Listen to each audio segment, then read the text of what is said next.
하나님의 말씀은 로마서 11장 36절 말씀입니다.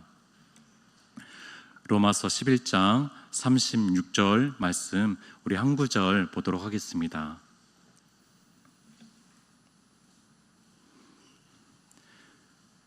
로마서 11장 36절 한 구절을 우리 합독해서 함께 읽으면 좋겠습니다. 시작. 이는 만물이 주에게서 나오고 주로 말미암고 주에게로 돌아감이라. 그에게 영광이 세세에 있을지어다. 아멘. 이 짧은 한 구절은 성경 전체를 조망하는 구절입니다. 온 우주를 조망하는 구절이고 모든 시간들을 조망하는 구절이 바로 이 구절이라고 볼 수가 있습니다. 곧 우주의 시작, 원인이죠. 원인이 어디에서부터 왔고 또 그 과정, 이 모든 과정들은 어떤 것 안에서 진행되어지고 또 그 우주의 마지막 종말이라고 하죠. 그 종말의 방향은 도대체 어느 곳을 향하는지를 보여주는 구절이 바로 이 한 구절 안에 담겨져 있습니다. 이는 만물이 주에게서 나오고 주로 말미암고 주에게로 돌아감이라 라고 얘기합니다. 이 구절에서 가장 중요한 단어는 당연히 세 번이나 등장하고 있는 주입니다. 주님입니다.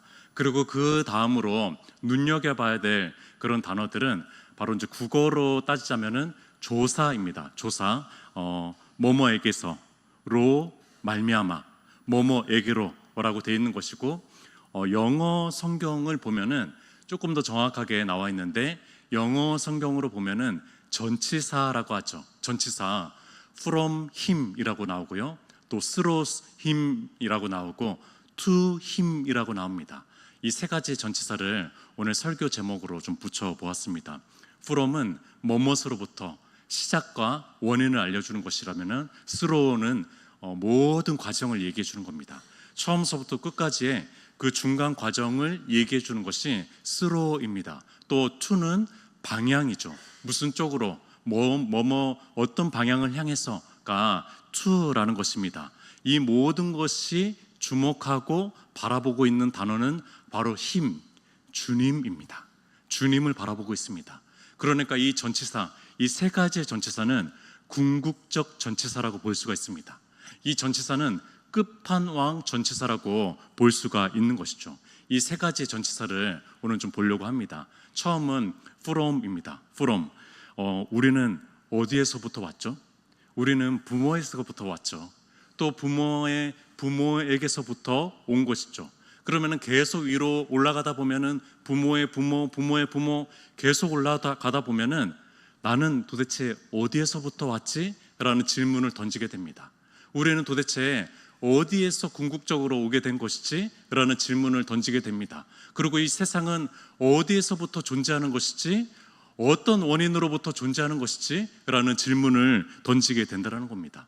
성경은 분명히 이렇게 얘기하고 있습니다. 창세기 1장 1절에 태초에 하나님이 천지를 창조하시니라 라고 얘기하고 있습니다. 이 천지는요, 세상은요, 또 나는요, 하나님의 마음속에 계획되어 있었고 또 하나님께서 그 계획을 실행함으로 인해서 우리가 존재한다라는 것입니다.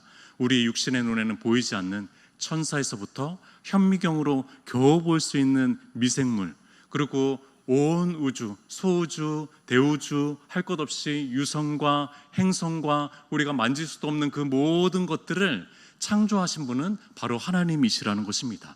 모든 것의 원인은 하나님으로부터 있다라는 것입니다. 태초에 하나님이 천지를 창조하시니라 라고 하는 것은요, 누구나 잘 알고 있는 네 단어입니다. 네 단어로 붙여진 이 단어는요, 우리에게 그냥 천지가 창조됐다, 하나님이 창조하셨다라는 것만 알려주는 것은 아닙니다. 이 단어는요, 우리의 모든 시작이 하나님으로부터 있다는 것을 알려주는 것입니다. 오늘 하루의 시작을 어떻게 할 수가 있었죠? 하나님으로부터 시작할 수 있었습니다. 우리가 이 기도를 통해 가지고 하루를 시작할 수 있는 것도 하나님의 시작함으로 인해서 우리가 이렇게 나올 수 있었던 것입니다. 출근길에 들어설 수 있는 것도, 또 우리가 작은 헌신과 섬김을 하고 있다면은 그 마음에 소원하는 마음을 주시는 그 시작점이 있었다라는 겁니다. 새로운 사역을 시작할 때 어떤 아이디어가 필요하죠. 기획이 필요합니다. 그 기획의 시작점을 허락해 주신 분은 바로 하나님이라는 것입니다. 모든 시작의 원인이 특별히 선하고 아름다운 사역, 그 모든 일들의 시작점에는 하나님이 계시다라는 것을 우리가 인정했으면 좋겠습니다. 한 구역장, 열심히 하시는 구역장이, 또 이분이 은혜동산 섬김이도 몇 해기 정말로 신실하게 잘하셔서 그 영혼들을 섬기는 아름다운 마음을 보았는데, 이분이 어느 순간 분일 찬양대에 서 계시는 거예요. 이분이 분일 찬양대에 섬기게 된 소원하는 마음을 주신 분이 하나님이라는 거죠. 하나님이라는 겁니다. 그래서 우리의 시작, 이 포럼은 하나님으로부터 온 것입니다. 창조도, 또 우리의 모든 삶의 시작도 하나님으로부터 왔습니다. 두 번째, 스로우입니다. 뭐뭇을 지나서 또 모든 과정들, 우리는 이런 질문을 던지죠. 나는 왜 이런 모습으로 서 있지? 나는 태어난 것은 이렇게 내가 원해서 태어난 것은 아니지만, 그러나 내 삶 속에서 어느 정도 시점부터는, 한 초등학교 몇 학년부터 또 청소년 때부터는 내가 이것을 선택하고 이것을 선택하고 이것을 선택해서 이 선택의 결과로 만들어진 존재가 나인가라는 생각을 가지게 됩니다. 내가 이 친구를 선택했고, 또 수능 점수에 맞춰가지고 이 대학교를 선택하게 됐고, 또 저 같은 경우는 이제 신학대학원을 들어가게 되는 것을 선택하게 됐고요. 또 한 여인을 선택해서 결혼했고요. 또 전도사와 목사로서 교회를 선택해서 나름대로 트라이 하면서 이 은평선교회에 오게 된 것, 이 모든 것이 나의 선택으로 인한 것인가? 라는 생각을 하게 됩니다. 반면에 한편으로는 이렇게 생각하는 사람들도 있습니다. 약 200억 년 전에 아주 우연히 초고밀도의 어떤 특정형 물체가 갑자기 팽창을 일으킨 거예요. 갑자기 폭발을 일으킨 겁니다. 우리가 이제 과학에서 빅뱅 이론이라고 하는 참 말이 안 되는 이 이론이 여기에서 나온 것이죠. 초고밀도의 그런 것들이 폭발을 하면서, 팽창을 하면서 이 대우주가 만들어졌다라고 얘기하는 것이죠. 우연히 목이 길어지면서 기린이 만들어진 거예요. 우연히 당나귀가 말이 된 겁니다. 명마가 된 거예요. 우연히 그 쥐가 동굴 속에 살다 보니까 초음파가 생기게 되고, 또 날개가 생기게 되고, 또 눈이 안 보이게 되는 거죠. 동굴에는 굳이 눈이 필요 없으니까. 그렇게 해서 쥐가 박쥐가 됐다라고 얘기하는 겁니다. 그러니까 원숭이가 사람이 된 거나 마찬가지예요. 이것이 우연히 일어났다는 것이죠. 우연히 우리의 생명의 세포들이 자기의 분화를 일으키고 분열을 일으키면서 점점 더 노화가 찾아오면서 죽음이 일어났다라고 얘기하는 것이 바로 우연히 역사를 살아가고 있는 사람들입니다. 이 사람들에게는 삶의 의미가 없죠. 우리 인간의 존재가 원숭이랑 다를 바가 없습니다. 우리에게 가치관이라는 것이 필요가 없습니다. 우리는 이렇게 태어난 존재가, 우리는 이런 과정 속에서 만들어진 존재가 아니다라는 거죠. 성경은 그렇게 말하고 있지 않습니다. 요한계시록에 하늘에 하나님께 드려지는 이 영광스러운 예배에 찬송의 가사가 이렇게 울려 퍼집니다. 요한계시록 4장 11절에 우리 주 하나님이여 영광과 존귀와 권능을 받으시는 것이 합당하니이다 라고 얘기하면서, 왜 이 영광을 받기에 합당하냐면요, 주께서 만물을 지으셨는데 만물이 주의 뜻대로 있었고 라고 얘기합니다. 이 만물은요, 주님의 뜻 안에 있는 것입니다. 우연히 만들어진 것이 아닙니다. 내가 그냥 단순히 내가 어떤 것을 선택해서 내가 여기에 서 있는 것이 아닙니다. 주님의 뜻 안에 존재하는 것입니다. 예전에 이런 이단 사상들이 있었습니다. 주님은 먼 곳에 계세요. 주님은 개입하지 않습니다. 주님은 시계공과 같아가지고 시계를 만들고 나서 그냥 자연스럽게 시계는 움직이는 것입니다 라고 해서 시계 그냥 공으로서 역할만 하고 더 이상 관여하지 않는 것, 이것을 이신론이라고 합니다. 이단 사상이죠. 하나님은 저 멀리 팔짱만 끼고 있는 존재라는 것입니다. 하나님은 알겠어요. 하나님께서 창조하신 것은 알겠어요. 그러나 그 과정에는 전혀 개입하지 않는 그런 분이십니다 라고 얘기하는 것이 이신론입니다. 그렇지 않습니다. 하나님은요, 온 우주를, 수많은 별들을, 이 해와 달이죠. 해와 달을 주관하시고 계십니다. 심지어 미생물들도 주관하십니다. 놀랍게도 작은 물고기 하나, 작은 모기 한 마리, 작은 들풀 한 송이도 주님께서 주관하신다라는 것입니다. 주님께서 이렇게 이성 없는 피조물들도 주관하시기 때문에 이들이 생명이 있고 보존이 되고 생명을 누릴 수 있게 되는 것입니다. 놀랍게도 하나님은 눈에 보이지 않는 천사도 주관하시는데 사탄도 주관하십니다. 이것은 우리가 100% 이해하기는 힘듭니다. 그러나 하나님께서는 하나님의 주권 아래서 사탄을 두었다라는 겁니다. 신비롭게도 그 사탄조차도 하나님의 목적과 하나님의 뜻을 이루어가는 통로가 되고 있다는 것입니다. 사탄이 에덴 동산에서 하나님을 대면했을 때 하나님께서 무서운 선고를 내렸음에도 대꾸 한마디 하지 못합니다. 사탄이 하나님이 허락하실 때까지 욥에게 손 하나, 털끝 하나도 건드리지 못합니다. 주님께서 사탄에게 물러가라 라고 하니까 즉각적으로 물러가게 되어 있었습니다. 결국엔 마지막에 사탄과 그 하수인들이 준비된 불과 유황에 떨어지게 되어 있다는 것입니다. 하나님은요, 사탄도 주관하신다는 것입니다. 이 사실을 잊지 않았으면 좋겠습니다. 뭐니 해도 주님은요, 인간을 주관하십니다. 아니, 골칫덩이인 인간을 주관하신다는 거예요. 웬만하면 다른 것들은 좀 주관하셔도 되는데 이 인간을 주관하시는 거죠. 정말 골칫덩이이고 골칫덩이인 이 인간을 포기하지 않고 이 모든 과정 속에서 하나님은 개입하시고 관여하시고 일하시고 계신다라는 겁니다. 이 작은 영혼 한 영혼을 구원하시고요, 또 중생의 은혜를 허락하여 주시고 당신의 자녀 삼으시고 그들을 성장시키시고 그들을 성화시키시고 그들을 작고 천한데도 불구하고 귀하게 쓰임받기도 하시고 또 영화라는 결국에는 영광스러운 존재로 만들어 가시고 때로는 징계를 하시기도 하시죠. 때로는 심판하시기도 합니다. 그러나 당신의 사랑과 공의로 인간을 포기하지 않고 다스리시고 주관하시는 그 하나님이, 그분이 우리의 하나님이라는 겁니다. 이 주님의 개입이 참 놀랍죠. 이 개입, 주님의 개입의 반대말이 뭘까요? 그것은 담임 목사님께서도 자주 말씀하시는 바로 유기입니다. 하나님의 유기입니다. 창조자의 유기입니다. 구원자의 유기입니다. 이 단어만큼 무서운 단어는 없습니다. 주님께서 유기하신 그 상태가 지옥이잖아요. 그 상태가 영원한 심판이잖아요. 징계하시는 것이 낫습니다. 우리를 일시적으로 임시적으로 심판하는 것이 훨씬 낫습니다. 주님께서 내버려 둔다라는 거, 이것만큼 무서운 끔찍한 심판은 없습니다. 존 칼빈 아시죠? 종교개혁가였던 존 칼빈이 튤립이라고 하는 이 5가지의 그 약자가 붙여진 이 5가지의 신학을 주장을 하거든요. 이 5가지의 신학 중에서 정말로 은혜로운 신학 하나가 뭐냐면요, 성도의 견인입니다. 성도의 견인. 이것은 영어로는 perseverance of the saint라고 하거든요.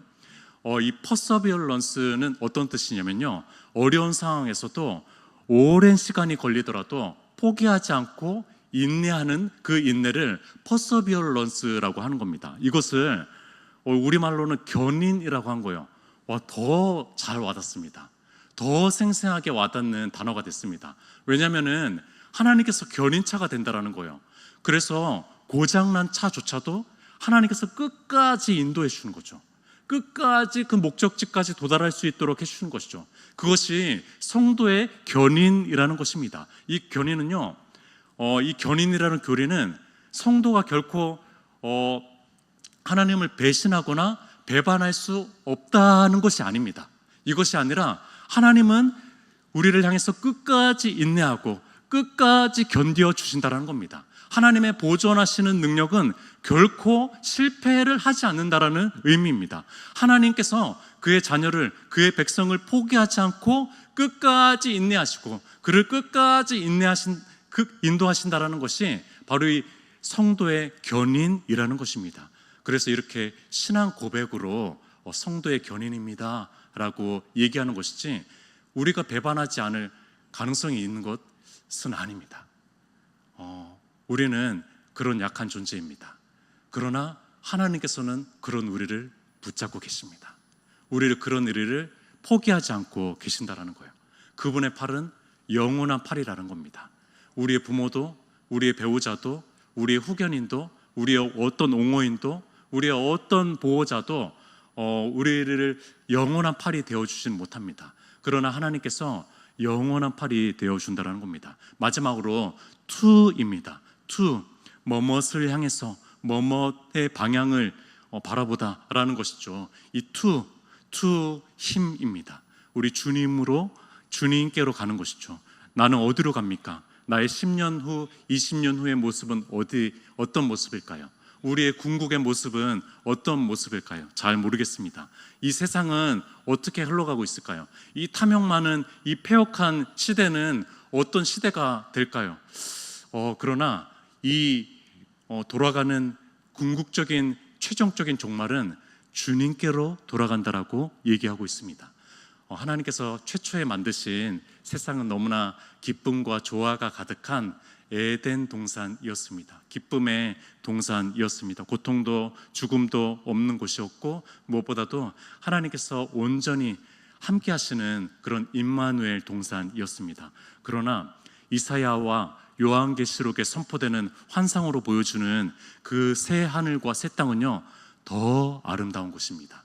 이사야 65장 17절에서 19절에 보라, 내가 새 하늘과 새 땅을 창조하나니 이전 것은 기억되거나 마음에 생각나지 아니할 거래요. 이전 세상들은 기억되지도 않을 거래요. 왜냐하면 그 새 하늘과 새 땅이 너무나 더 온전한 하늘이 될 것이기 때문입니다. 내가 창조하는 것으로 말미암아 영원히 기뻐하며 즐거워할지니라. 보라, 내가 예루살렘을 즐거운 성으로 창조하며 그 백성을 기쁨으로 삼고 내가 예루살렘을 즐거워하며 나의 백성을 기뻐하리니 우는 소리와 부르짖는 소리가 그 가운데에서 다시는 들리지 아니할 것이며 라고 얘기하고 있습니다. 이곳은 에덴 동산을 뛰어넘는 영원한 기쁨이 철철 넘치는 그 나라라는 것입니다. 요한계시록도 보겠습니다. 21장 5절에 보좌에 앉으신 이가 이르시되 보라,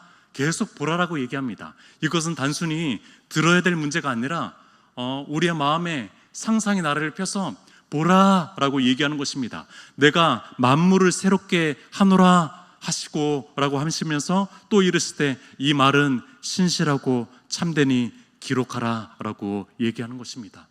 하나님께서 이렇게 얘기하십니다. 내가 새 하늘과 새 땅을 창조하겠다. 내가 만물을 새롭게 하겠다 라고 얘기합니다. 이것이 우리의 소망이죠. 이 세상의 종말이 우리 손에 달려있는 것이면요, 얼마나 끔찍하겠습니까? 얼마나 희망이 반감이 되고 확 떨어지겠습니까? 그러나 이 세상의 종말이, 이 세상의 미래가 하나님의 손에 달려 있습니다. 얼마나 희망찬 소식입니까? 얼마나 감사한 소식입니까? 이 나라는 완전히 회복되고 완전히 치유되고 완전히 갱신된 나라일 것입니다. 이곳은 죽음의 흔적이 하나도 없는 그런 곳일 것입니다. 깨끗해진 곳이고 모든 죄와 모든 마음의 상처들이 다 씻겨진 그런 나라일 것입니다. 잡초와 가시와 엉겅퀴가 없고 모든 것이 다시 영화롭게 되는 그런 나라입니다. 역설적이게도 이 영원한 나라를 꿈꾸고 바라보는 가장 위대한 시간이 있습니다. 그 시간은 바로 죽음의 시간입니다. 그 시간은 장래의 시간입니다. 그 장래의 시간, 가장 꼼꼼한, 이 땅에서 가장 꼼꼼한 그 시간에 오히려 그 영원한 나라, 빛나는 그 하늘나라를 꿈꾸는 것이 우리의 현실이라는 겁니다. 얼마 전에 한 명예 권사님께서 소천하셨다는 소식을 들었고 천국 환생 예배를 집례하게 되었습니다. 그분께서는 행복대학에서 찬양이 나오면은 정말 마음껏 춤을 추면서 모든 행복대학의 어르신들이 이곳이 천국이구나 라는 것을 만끽하게 해주신 분이 바로 이 명예 권사님, 남자 명예 권사님이었습니다. 그냥 뭐 얘기하지도 않았는데, 요청하지도 않았는데 찬양이 터지는 순간에 그 앞자리에 계셨다가 나오셔가지고 이 앞에서 막 찬양하는 모습을 보게 됩니다. 천국의 작은 조각의 모습을 보게 된 것이죠. 만물은 주님께로 돌아갈 것입니다. 이전보다 더 좋은 상태가 새 하늘과 새 땅에 펼쳐질 것입니다. 우리 명예권사님의 그 춤은요, 더 아름답게 춤추고 있을 것입니다. 저 새 하늘과 새 땅에서 이 권사님의 춤은요, 더 아름다운 춤이 될 것입니다. 천국의 조각처럼 보여줬던 그 춤은요, 더 완전한 천국의 그 상태를 보여주고 있을 것입니다. 얼마 전에는 한 신모 장로님의 부친이 돌아가셔가지고 조문을 가게 됐습니다. 그동안에 그 아버지와의 깊은 사랑의 교제 이야기들을 다시 한번 들었고, 일주일의 임종의 시간들이 있었음에 너무나 감사하면서 그 임종을 기다리는 일주일이 너무나 은혜로운 시간이었더라고요. 보니까 이야기를 들어보니까. 그런데 이 사귐은요, 끝나지 않았습니다. 이 깊은 사귐은 더 깊어질 것입니다. 그 새 하늘과 새 땅에서 이 깊은 사귐은 더 깊어질 것입니다. 이 부자지간의 사귐은요, 이제 저 하늘나라에서는 이제 형제자매일 수도 있어요. 형제자매일 수도 있겠지만, 그러나 이 사귐은 더 깊은 사귐이 이루어질 것입니다. 작은 조각의 천국이 완전한 그 천국을 보여주는 그날이 올 것입니다. 이는 만물이 주에게서 나오고 주로 말미암고 주에게로 돌아감이라. 그에게 영광이 세세 있을지어다. 아멘. 이라고 바울은 멈출 수가 없었습니다. 바울은 참을 수가 없었어요. 그분께 모든 영광이 영원히 있습니다 라고 하면서 아멘이라고 하면서 1장부터 11장에 종지부를 찍습니다. 모든 영광이 하나님께 있습니다. 모든 영광이 하나님께 있습니다. 우리의 삶의 시작, 굉장히 큰 의미가 있습니다. 먼저 시작하신 분이 하나님이기 때문입니다. 우리가 하고 있는 모든 일들이 선한 일들이라면 다 의미가 있습니다. 왜냐하면 하나님께서 개입하시고 관여하시고 계시는 일이기 때문입니다. 설령 그리스도인들에게 찾아오는 애매한 고난조차도 의미가 있습니다. 주님께서 관여하시고 함께 하시고 있는 시간이기 때문입니다. 주님께로 돌아갈 우리의 한 걸음, 마지막 한 걸음조차도 너무나 영화로운 시간입니다. 그 시간조차 주님께로 돌아가는 시간이기 때문에 그렇습니다. 얼마나 감사합니까? 얼마나 평강의 마음이 찾아옵니까? 세상이 아무리 정치 논리로, 힘의 논리로 움직이는 것처럼 보이지만요, 결국에는 하나님께서 주권자 되십니다. 그렇기 때문에 우리가 오늘 이 말도 안 되는 찬양의 가사를 불렀잖아요. 내 평생에 가는 길 순탄하여 늘 잔잔한 강 같든지, 이제 문제의 가사가 나옵니다. 큰 풍파로 무섭고 어렵든지 나의 영혼은 늘 편하다. 내 영혼 평안해. 아니, 말도 안 되는 가사죠. 아니, 큰 풍파가 막 몰려옵니다. 큰 풍파가 몰려오는데 나 편안해, 나 평안해 라고 얘기할 수 있는 것은 바로 이 from이 되시고 through가 되시고 to가 되시는 그 방향이 온전히 주님께로 향하기 때문입니다. 오늘도 별 수 없습니다. 오늘도 주님을 바라보실 수 있었으면 좋겠습니다. 오늘도 우리의 시작이 되시는, 우리의 모든 과정이 되시는, 우리의 궁극의 종말과 방향이 되시는 주님을 꼭 바라보셨으면 좋겠습니다. 함께 기도하도록 하겠습니다. 우리 주님을 바라보면서 또 주님 안에서 평강을 누리면서 나아갈 수 있는 오늘 하루가 되기를 원합니다. 우리 주여 한번 외치고 기도하도록 하겠습니다.